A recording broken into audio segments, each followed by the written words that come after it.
Hello and welcome here to TalkFCB and welcome back to the channel here today, guys, where of course we are going to be celebrating Barca's win over Benfica there, and as a result reaching the quarterfinal of the Champions League. And certainly today it's going to be enjoying these feelings, ultimately looking at the performances we saw from individuals yesterday and from the team and enjoying them, savouring what we're seeing, because what we saw out there last night, the goals, the magic in the play, it deserves to be celebrated, it deserves to be enjoyed, and that is what we are going to do right here and now. And also, guys, we're going to be keeping an eye today on the Champions League draw, how things are starting to shape up in the path to Munich for the final. It is all on the way. Get yourselves ready and keep on smiling.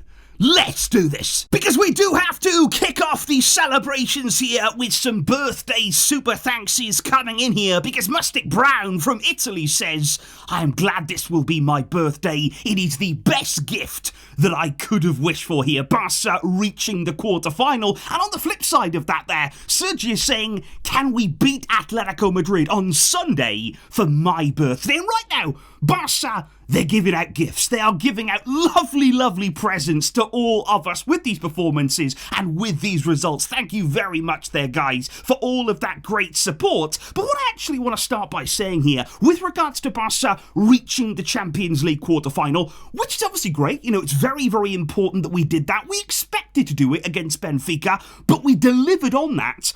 But what I would actually say is, I'm kind of glad here, I'm kind of enjoying the fact that it's not such a big deal. Because honestly, over the past few seasons in the Champions League, we all know we've struggled. At times we dropped out into the Europa League. We've had some really, really dark days in terms of Barca in Europe. And last season, of course, we reached the quarterfinal again. That was a great achievement for the club too. But now it doesn't feel as big. But that's a good thing. It's a good thing here that we're reaching the last eight and we're not going crazy. We're not thinking everything's done, we've completed the assignment. We are thinking we're just getting started. And that is where this team is at right now. We're excited, we're hopeful, we're optimistic, but we all know we've got big ambitions, we've got big aspirations, and we are nowhere near achieving what we're setting out to do this season. We all have a belief right now that Barca, they are capable of going all the way. We're not shying away from that. We are not here oblivious to the fact that we are playing at a standard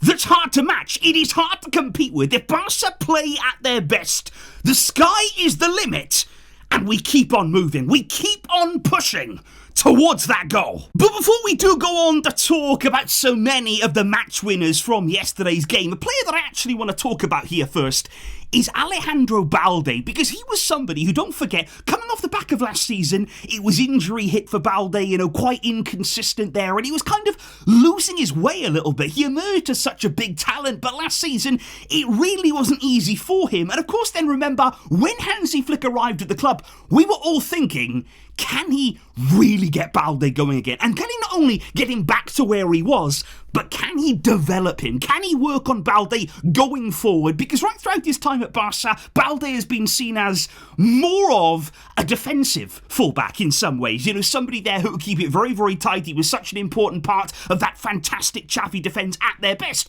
But going forward, there's always been a case of more to give. He's got such incredible pace. He's a brilliant dribbler as well. We've seen that many, many times.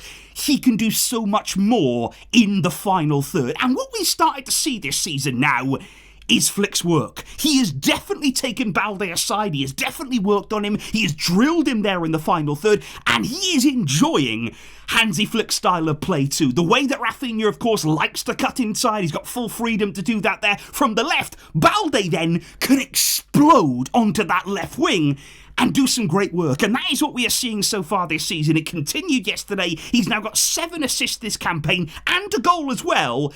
And he'll keep improving. I don't believe here that we've seen the best of Balde, that we've seen him reach his ceiling here. He has still got levels to go, and that's exciting too. This is an incredible young player. He's such an exciting fullback, and he is having a fantastic season, which is quite convenient, because speaking of fantastic seasons, well, let's talk about Pedri. Can we talk again? And it's almost like repeating ourselves when it comes to Pedri. It's another Man of the Match award. It's another vintage Pedri performance. It's another classic European display from him. And can we just talk about the consistency of not just great performances, but he is casually dropping 9 out of 10s every single week. He's casually dropping 10 out of 10 performances like it's nothing. And he is a genius in what he's achieving right there out on the field right now. And Flick said it best after the game. He said, for me, in this position, he is the best in the world. And those there, for me, they're significant words. For your coach to come out and say that, we know that Flick really likes Pedri. He doesn't actually hide it. He's always going up to Pedri, always giving him a hug there. He loves Pedri. You can tell that. But to come out and say, look, he's the best in the world in that position, that is really high praise, and that will only give Pedri more and more and more confidence. And Gavi, even after the game as well, we're going to be talking a lot about the Ballon d'Or in today's video. Gavi, though, after the game said, why aren't we talking about Pedri? Why aren't we talking about the fact that of everybody, Pedri is the one who would deserve it most for me there. Gavi can appreciate what Pedri is doing in midfield, the way that he's doing it. And look, he is extraordinary. Right now, when you're talking about the Ballon d'Or, if Barca go deep in the Champions League, you could probably pick several players from this team. It's not necessarily going to be all about one.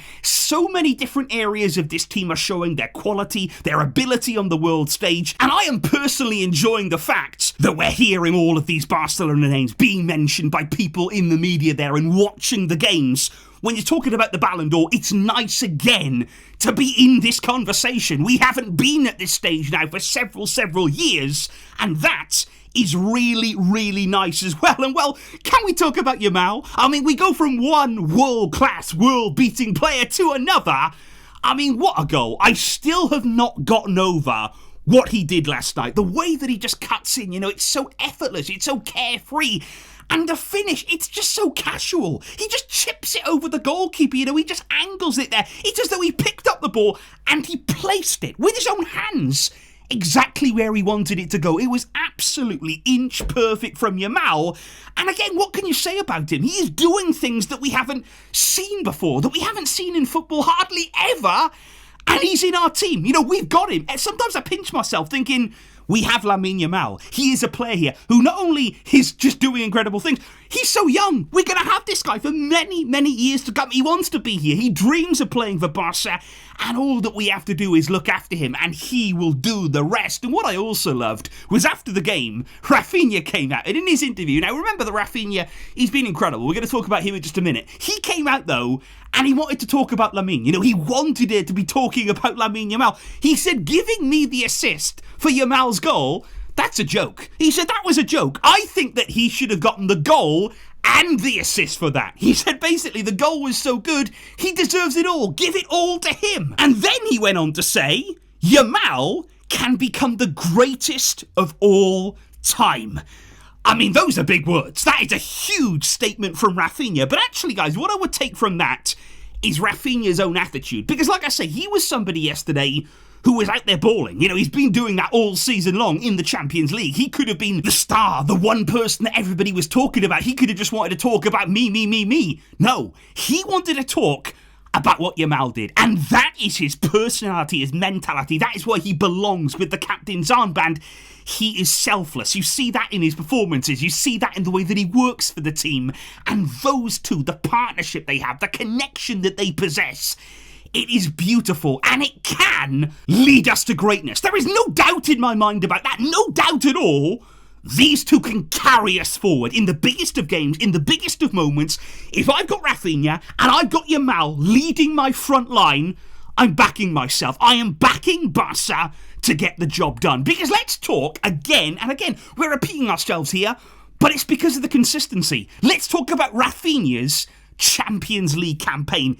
It's a joke. He's talking about jokes there. He's talking about Yamal being a joke with his goal. Raphinha in the Champions League, you are a joke. These performances, they're not real. You look at the stats there. Look at the way that he's dominated this competition. Game in, game out, goals, assists, massive moments. And a lot of the time as well, when we really needed them. This is not stat padding in 3, 4, 5-0 victories against teams there where you'd expect it. This is when the game's on the line. This is when you need someone to step up. And time again, he is doing that. And that is why he is front and centre for the Ballon d'Or. That is why he is being spoken about in the way that he is.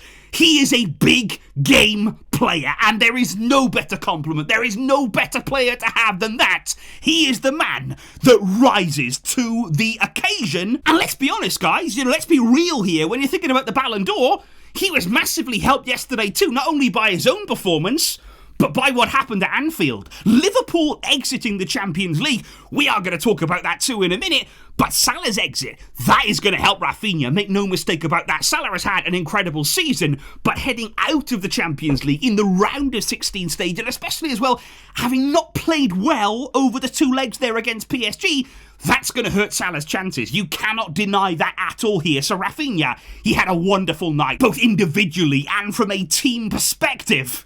It could not have gone better for him. But let's also talk about Frenkie de Jong, because obviously this is a player that throughout the season, we've had real highs and lows from Frenkie, didn't we? I think when he came back from that injury initially, it was clearly going to take time, and I think Flick analysed and understood that very, very early on, that, okay, Frenkie, he is not quite what we're expecting, at this point. We're going to have to give him time. We're going to have to work his way back in. He's been very, very patient with him, and I think really it's been incredible to see the resurgence of Frenkie de Jong. Somebody that honestly I was critical of earlier on in the season, no doubt about that. I thought he was nowhere near it, not only in terms of quality, but in terms of effort there and conviction. You look at him last night, he is a change guy right now. The way that he's bursting through teams, he's picking up the ball, carrying it forward, he's got the body for it, he's got the stature in the way that he plays. And this is what you want, this is why people like me, I understand, I accept that. I've been frustrated with him because he's this good. He has got so much ability in his locker, so much quality. And what I've also started to see over the past few weeks is not only about him, it's how he's combining with Pedri. I think the more that they are now starting to play alongside each other, they are complementing each other very, very well. Pedri, of course, is doing incredible things. We said, best in the world in his position. There is no question. But alongside him, Frenkie is starting to enjoy his role now. He's starting to see that they can combine, that he can make those bursts forward. Pedri's going to be back. He's going to be controlling things. He's got somebody there who's able to dictate that tempo, and Frenkie de Jong can start to enjoy that freedom a bit more. That's what we wanted to see under Hansi Flick, remember. Frenkie just being able to play that kind of role that we haven't really seen him in too much in a Barcelona shirt. And yesterday, like I say, I wish he could have got a goal. He deserved a goal. He really, really did. And it would have been the icing on the cake, really. And all that we got to say right now is 2 things, really. 1, let's hope this continues. Let's hope that he can keep stringing together these consistently high performances. I believe that he can. And of course, number 2, the elephant in the room here, we still have to sort that contract out. I mean, we can't really escape that right now. That's the only thing that really is holding me back.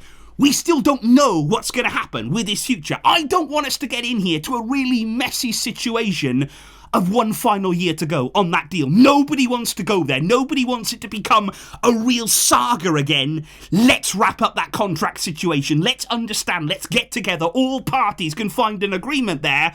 Because then we can enjoy this. Then we can truly enjoy Frenkie emerging again, being a real part of this team, and ultimately delivering on what Hansi Flick has always seen. But indeed, guys, as we have continued here to make our way through the Champions League, after last night's action, we have got more of an idea of what is going on. Barca, like I say, through to the quarterfinal stage, we will face either Borussia Dortmund or Lille. That game is tied at 1-1, and we will know later on tonight who we are going to be facing. Now, elsewhere on our side of the draw, I think Bayern were really, really good. Very, very impressive there against Leverkusen. We know how good of a team they are. We know how good Xabi Alonso is as the coach there. Bayern swept past them. Absolutely no doubt at all about that. Harry Kane is having another stellar season. So Bayern there are on to the quarterfinal, and what a match it's going to be against Inter, by the way. That is going to be a fierce contest over 2 legs because they're so good. They are so good and, in my opinion, so underrated. And that will be a repeat of the 2010 final, of course, when Inter went on to do the treble that season. So I'm really, really looking forward to that game.